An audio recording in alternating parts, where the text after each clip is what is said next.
SCERT 8ാം ക്ലാസ്സിലെ social സ്റ്റഡീസിലെ ആദ്യ പാഠമായ അധിനിവേശവും ചെറുത്തുനിൽപ്പും എന്ന പാഠത്തിലെ കുറച്ച് ചോദ്യങ്ങളും ഉത്തരങ്ങളുമാണ് ഈ വീഡിയോയിൽ ഡിസ്കസ് ചെയ്യുന്നത്.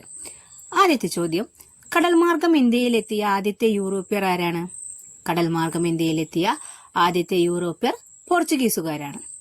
അതുപോലെ കടൽമാർഗം ഇന്ത്യയിലെത്തിയ ആദ്യ പോർച്ചുഗീസുകാരൻ അല്ലെങ്കിൽ ആദ്യത്തെ യൂറോപ്യൻ ആരാണെന്ന് ചോദിച്ചാൽ വാസ്കോഡ ഗാമ. അപ്പോൾ കടൽമാർഗം ഇന്ത്യയിലെത്തിയ ആദ്യത്തെ യൂറോപ്യർ പോർച്ചുഗീസുകാർ, കടൽമാർഗം ഇന്ത്യയിലെത്തിയ ആദ്യ പോർച്ചുഗീസുകാരൻ വാസ്കോഡ ഗാമ. ഇനി വാസ്കോഡ ഗാമ ഇന്ത്യയിൽ ആദ്യം എത്തിച്ചേർന്നത് 1498 കോഴിക്കോട് കാപ്പാട് കടപ്പുറത്താണ്. ഇനി വാസ്കോഡ ഗാമയും സംഘവും ഇന്ത്യയിൽ എത്തിച്ചേർന്ന കപ്പലുകളുടെ പേരെന്താണ്? വാസ്കോഡ ഗാമയും സംഘവും ഇന്ത്യയിലെത്തിയ കപ്പലുകളുടെ പേര് Sao Gabriel, Sao Raphael, Berrio. അപ്പോൾ വാസ്കോഡ ഗാമ ഇന്ത്യയിൽ ആദ്യം എത്തിച്ചേർന്നത് 1498 കോഴിക്കോട് കാപ്പാട് കടപ്പുറത്ത്. അവർ വന്ന കപ്പലിന്റെ പേരാണ് Sao Gabriel, Sao Raphael, Berrio എന്നിവ. ഇനി വാസ്കോഡ ഗാമ കേരളത്തിൽ എത്തുമ്പോൾ കോഴിക്കോട് ഭരിച്ചിരുന്ന രാജവംശം ഏതായിരുന്നു? സാമൂതിരി രാജവംശം. വാസ്കോഡ ഗാമ കേരളത്തിൽ എത്തുമ്പോൾ കോഴിക്കോട് ഭരിച്ചിരുന്നത് സാമൂതിരി രാജാവാണ്. ഇനി വാസ്കോഡ ഗാമ കേരളത്തിൽ എത്തുമ്പോൾ കണ്ണൂർ ഭരിച്ചിരുന്ന രാജവംശം കോലത്തിരി. വാസ്കോഡ ഗാമ കേരളത്തിൽ എത്തുമ്പോൾ കോഴിക്കോട് ഭരിച്ചിരുന്നത് സാമൂതിരി, കണ്ണൂർ ഭരിച്ചിരുന്ന രാജവംശം കോലത്തിരി രാജവംശം. ഇനി സാമൂതിരിയുടെ നാവികത്തലവന്മാർ ആരായിരുന്നു? കുഞ്ഞാലി മരക്കാർമാർ. ഇനി പോർച്ചുഗീസുകാരെ പരാജയപ്പെടുത്തി ചാലിയം കോട്ട പിടിച്ചെടുത്തത് ഏത് കുഞ്ഞാലിയാണ്? കുഞ്ഞാലി മൂന്നാമൻ.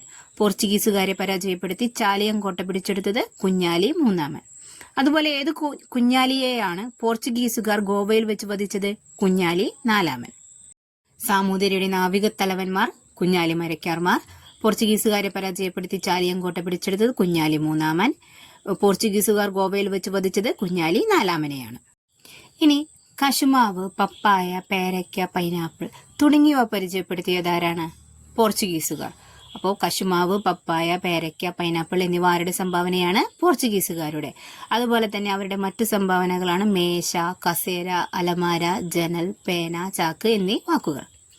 ഇനി ഇന്ത്യയിലെ ആദ്യത്തെ യൂറോപ്യൻ കോട്ട ഏതാണ്? മാനുവൽ കോട്ട. കൊച്ചിയിലെ മാനുവൽ കോട്ടയാണ് ഇന്ത്യയിലെ ആദ്യത്തെ യൂറോപ്യൻ കോട്ട. തുർക്കികൾ കോൺസ്റ്റാന്റിനോപ്പിൾ പിടിച്ചെടുത്ത വർഷം ഏതാണ്? തുർക്കികൾ കോൺസ്റ്റാന്റിനോപ്പിൾ പിടിച്ചെടുത്ത വർഷം 1453. അപ്പോൾ പോർച്ചുഗീസുകാരുടെ സംഭാവനകളായിട്ടുള്ള വാക്കുകൾ ഏതെല്ലാമാണ്? കശുമാവ്, പപ്പായ, പേരയ്ക്ക, പൈനാപ്പിള്, മേശ, കസേര, അലമാര, ജനല്, പേന, ചാക്ക് എന്നിവ. അതുപോലെ ഇന്ത്യയിലെ ആദ്യത്തെ യൂറോപ്യൻ കോട്ട ഏതാണ്? കൊച്ചിയിലെ മാനുവൽ കോട്ട. തുർക്കികൾ കോൺസ്റ്റാന്റിനോപ്പിൾ പിടിച്ചെടുത്ത വർഷം 1453. അടുത്ത ചോദ്യം, പോർച്ചുഗീസുകാരെ തുടർന്ന് ഇന്ത്യയിലേക്ക് എത്തിച്ചേർന്ന യൂറോപ്യർ ആരാണ്? ഡച്ചുകാർ. പോർച്ചുഗീസുകാരെ തുടർന്ന് ഇന്ത്യയിലേക്ക് എത്തിച്ചേർന്ന യൂറോപ്യരാണ് ഡച്ചുകാർ. ഇവർ എവിടെ നിന്ന് വന്നവരാണ്? ഡച്ചുകാർ ഹോളണ്ട് അല്ലെങ്കിൽ നെതർലാൻഡിൽ നിന്നും വന്ന ആളുകളാണ്. ഇനി ഡച്ചുകാരുടെ ഇന്ത്യയിലെ പ്രധാന വാണിജ്യ കേന്ദ്രങ്ങൾ ഏതെല്ലാമായിരുന്നു? നാഗപട്ടണം, ബറോച്ച്, അഹമ്മദാബാദ്, ചിൻസുര. അപ്പോൾ പോർച്ചുഗീസുകാരെ തുടർന്ന് ഇന്ത്യയിലേക്ക് എത്തിച്ചേർന്ന യൂറോപ്യർ ഡച്ചുകാർ. അവർ ഹോളണ്ട് അല്ലെങ്കിൽ നെതർലാൻഡിൽ നിന്നും വന്നവരാണ്. ഡച്ചുകാരുടെ പ്രധാന വാണിജ്യ കേന്ദ്രങ്ങളായിരുന്നു നാഗപട്ടണം, ബറോച്ച്, അഹമ്മദാബാദ്, ചിൻസുര എന്നിവ. ഇനി ഡച്ചുകാരുടെ ഏറ്റവും വലിയ സംഭാവന എന്താണ്? ഹോർത്തൂസ് മലബാറിക്കൂസ്. ഡച്ചുകാരുടെ ഏറ്റവും വലിയ സംഭാവനയാണ് ഹോർത്തൂസ് മലബാറിക്കൂസ് എന്ന ഗ്രന്ഥം. ഇത് കേരളത്തിലെ 742 ഔഷധ സസ്യങ്ങളെക്കുറിച്ച് പ്രതിപാദിച്ചിരിക്കുന്ന ഗ്രന്ഥമാണ്. ഇനി ഹോർത്തൂസ് മലബാറിക്കൂസിന്റെ രചനയ്ക്ക് നേതൃത്വം നൽകിയ ഡച്ച് ഗവർണർ ആരാണ്? Henrique van read. ഹോർത്തൂസ് മലബാറിക്കൂസിന്റെ രചനയ്ക്ക് നേതൃത്വം നൽകിയ Dutch governor Henrique van read. ഇനി ഇതിന്റെ ഹോർത്തൂസ് മലബാറിക്കൂസ് മലയാളത്തിലേക്കും ഇംഗ്ലീഷിലേക്കും വിവർത്തനം ചെയ്തതാരാണ്? Doctor KS Manilal. അപ്പോൾ ഡച്ചുകാരുടെ ഏറ്റവും വലിയ സംഭാവന ഹോർത്തൂസ് മലബാറിക്കൂസ്. ഇത് കേരളത്തിലെ 742 ഔഷധ സസ്യങ്ങളെ കുറിച്ച് പ്രതിപാദിക്കുന്നു. അതുപോലെ ഹോർത്തൂസ് മലബാറിക്കൂസിന്റെ രചനയ്ക്ക് നേതൃത്വം നൽകിയ Dutch governor Henrique van read. ഇത് മലയാളത്തിലേക്കും ഇംഗ്ലീഷിലേക്കും വിവർത്തനം ചെയ്തത് ഡോക്ടർ KS മണിലാൽ. ഇനി ഹോർത്തൂസ് മലബാറിക്കൂസിന്റെ രചനയ്ക്ക് സഹായിച്ച മലയാളി വൈദ്യൻ ആരാണ്? ഇട്ടി അച്യുതൻ. ഹോർത്തൂസ് മലബാറിക്കൂസിന്റെ രചനയ്ക്ക് സഹായിച്ച മലയാളി വൈദ്യനാണ് ഇട്ടി അച്യുതൻ. അദ്ദേഹം ആലപ്പുഴ ചേർത്തല താലൂക്കിലെ കടക്കരപ്പള്ളി ഗ്രാമത്തിലെ ഒരു നാട്ടുവൈദ്യനായിരുന്നു. അദ്ദേഹത്തെ പോലെ ഹോർത്തൂസ് മലബാറിക്കസിന്റെ രചനയ്ക്ക് സഹായിച്ച മറ്റു പങ്കാളികളാണ് അപ്പുഭട്ട്, രംഗഭട്ട്, വിനായക ഭട്ട്. ഇനി മലയാള അക്ഷരങ്ങൾ അച്ചടിയിൽ പതിഞ്ഞ ആദ്യ പുസ്തകം.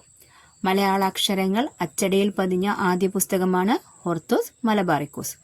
അപ്പോൾ ഹോർത്തൂസ് മലബാറിക്കോസിന്റെ രചനയ്ക്ക് സഹായിച്ച മലയാളി വൈദ്യൻ ഇട്ടി അച്യുതൻ. മറ്റു പങ്കാളികളാണ് അപ്പുഭട്ട്, രംഗഭട്ട്, വിനായക ഭട്ട് എന്നിവർ. മലയാള അക്ഷരങ്ങൾ അച്ചടിയിൽ പതിഞ്ഞ ആദ്യത്തെ പുസ്തകമാണ് ഹോർത്തൂസ് മലബാറിക്കോസ്. ഇനി ഒരു യൂറോപ്യൻ ശക്തി ഇന്ത്യൻ ഭരണാധികാരിയോട് പരാജയപ്പെട്ട ആദ്യത്തെ യുദ്ധം. ഏതാണ്? ഒരു യൂറോപ്യൻ ശക്തി ഇന്ത്യൻ ഭരണാധികാരിയോട് പരാജയപ്പെട്ട ആദ്യത്തെ യുദ്ധമാണ് കുളച്ചൽ യുദ്ധം. ഇനി കുളച്ചൽ യുദ്ധം നടന്നത് എന്ന് എവിടെ വെച്ചാണ്? 1741 കന്യാകുമാരിക്കടുത്തുള്ള കുളച്ചൽ എന്ന സ്ഥലത്ത് വെച്ചിട്ടാണ് കുളച്ചൽ യുദ്ധം നടന്നത്. ഇത് മാർത്താണ്ഡവർമ്മയും ഡച്ചുകാരും തമ്മിൽ നടന്ന യുദ്ധമാണ്. ഒരു യൂറോപ്യൻ ശക്തി ഇന്ത്യൻ ഭരണാധികാരിയോട് പരാജയപ്പെട്ട ആദ്യത്തെ യുദ്ധം കുളച്ചൽ യുദ്ധം.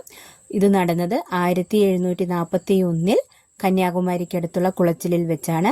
ഇത് തിരുവിതാംകൂർ രാജാവായ മാർത്താണ്ഡവർമ്മയും ഡച്ചുകാരും തമ്മിലാണ് നടന്നത്.